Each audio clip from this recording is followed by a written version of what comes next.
grade on his Thursday night performance against the Dallas Cowboys? Oh, let me hear this. Yeah, Jenna, regardless of what I'm about to say, that Taysom Hill is still my little homie, and I'm in his corner, ride or die, without a doubt. And I gave him a D last night, and I know Nick, why didn't you give him a D minus, or why did you give him an F? Because the man still ran for 100 yards, and outside of Lamar Jackson, you don't see guys rushing for 100 yards in the National Football League, over 350 yards in total offense, but he still had the picks. He had the picks, 2 of them. His arm got hit, so it might not have been his fault. You can argue that. But the other 2 was solely his fault and probably cost them the game because they had opportunities to win. There were accuracy issues. And it looked like the plan worked for a while, and then it just got astray. So Taysom never got comfortable, was playing against one of the top defenses in the league who has proven himself over the last couple of weeks. You know, had some up and down weeks. But Taysom, he had some opportunities to win the game, without a doubt, and he just didn't pull through in the clutch. And for that reason alone, I'm going to give him a D. But this is only his first start of the season. You know, he still got a long way to go in terms of preparation and feel good. Well, maybe. Or maybe it was, grand opening, grand closing, first start, last start. Hope you saw the one performance because there ain't going to be any more. Who knows? Here's the thing about when Mike called Taysom a dual threat, and I know he's your guy, and this pains me to do. I apologize. The reason I push back is the reason, when Mike Vick, the original ultimate dual threat, was called that, because he's quarterback who can also run. That's the dual. Taysom's a single threat. He can only run. We take anytime a quarterback runs, we call him a dual threat because we're like, well, obviously they can throw as well, but Taysom can't. And he's never been able to, which is why Mike's going to expect me to give him a D minus or an F. I am not going to give him a D minus or an F. I am not going to give him a grade because if you accidentally stumble into the wrong classroom, they don't grade you on those tests. They're like, no, go to the classroom you're supposed to be in. He's like, oh, my bad, I apologize. They're like, you're in the quarterback room, buddy. You're not supposed to be here. That's not his fault. This is all on Sean Payton. This is all on Who Sean loves him, Payton by the way. For Who deciding years ago that Taysom Hill you are trying to make him be something he's not. Again, people think I hate Taysom. I don't. I would love for the Chiefs to have Taysom Hill. I would love it. I think he is a super useful football player. He is playing out of position, though. I think Justin Tucker is the greatest kicker I've ever seen. But if he was playing tight end for the Ravens, he'd be awful. Wouldn't be his fault. He's just out of position. Taysom Hill's not a quarterback.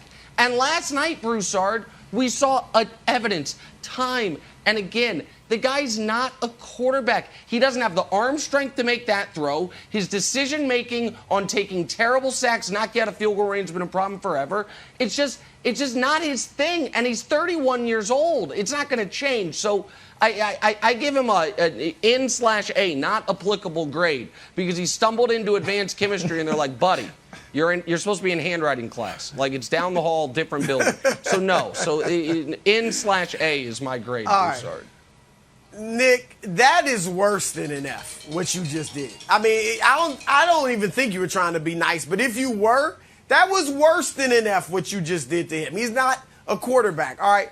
Now, look, if I was grading on heart, toughness, perseverance, he'd have a pretty grade. Look, Mike, I'm like you. I really like Taysom. I mean, Taysom Hill, in many ways, he is a very good football player. You guys know I'm big on the gauntlet, on all the skills. Taysom Hill is a very good football player. But I'm not grading on toughness and heart and all that. I'm grading on results, and so nobody else will say it. I guess I will.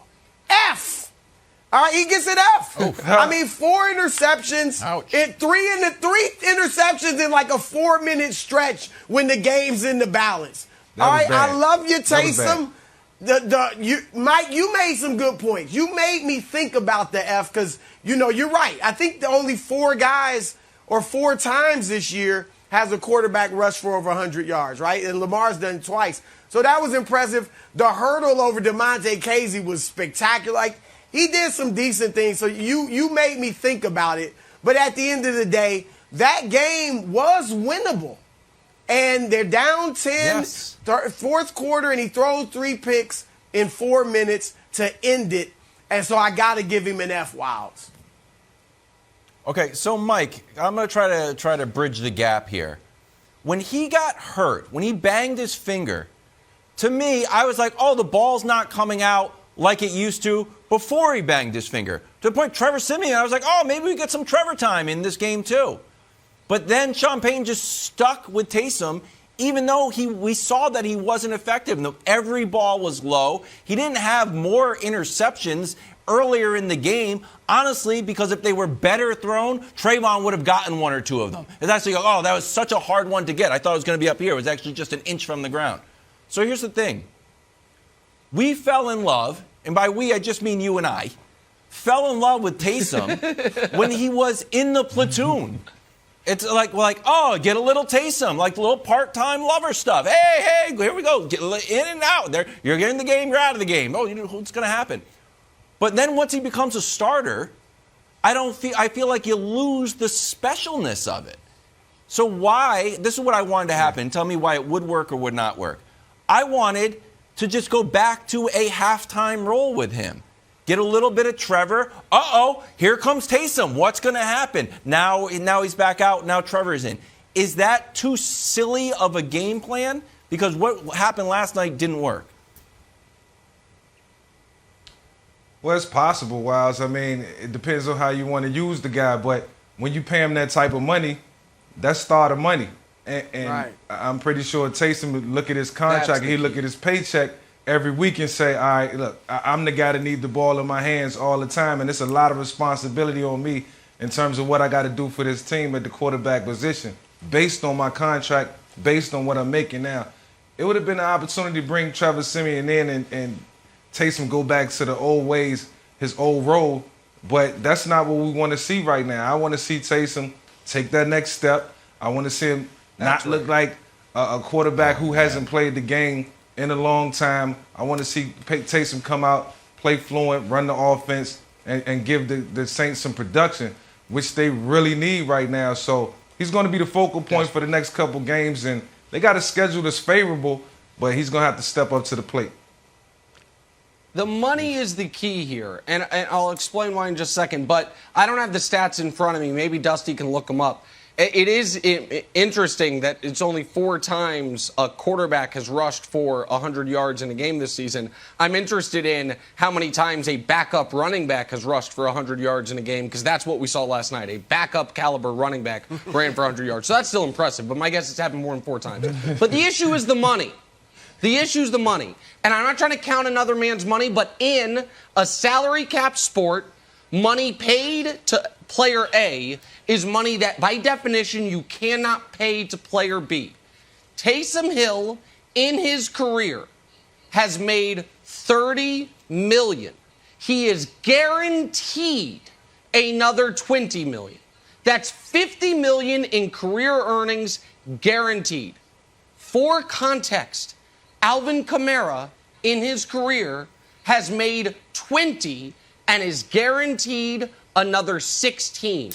That's it. Now, Kamara will make more than that, assuming he doesn't get hurt, assuming nothing bad happens. But for the New Orleans Saints to guarantee Taysom Hill $50 million, which by definition, Broussard, means have $50 million of cap charges over a few-year period of time for Taysom Hill, is criminal. It's just an awful way to run a franchise. And so that's where my real frustration is on behalf of the Saints fans, because you have limited resources and you're allocating them improperly, Broussard. I totally agree with you on the money, Nick. I mean, this is ludicrous. It is absolutely ridiculous. The last contract was. And this new extension is just crazy. All right, that said, where I disagree with you at is I want to see Taysom, and I hope the finger, we don't know exactly what it is. I hope it's not fractured or whatever. Like, I want to see him go out there and play quarterback for a full game, Wilds. I think he can play it for a full game if he's not injured on his throwing hand. All right, Okay. I think that was a big factor last night. I'm not saying he throws a great ball, but I do think he can play quarterback. He was 3-1. I know he had not the greatest stats, although he completed 70% of his passes. 3-1 last year as a starter. I want to see him play without the banged up throwing hand, and I think, Nick, he could be a lot more effective than you give him credit for. Thanks for watching. Subscribe here to get the latest from the show. Also, be sure to check out more of the best clips from First Things First, or go watch a few segments from our other shows on FS1.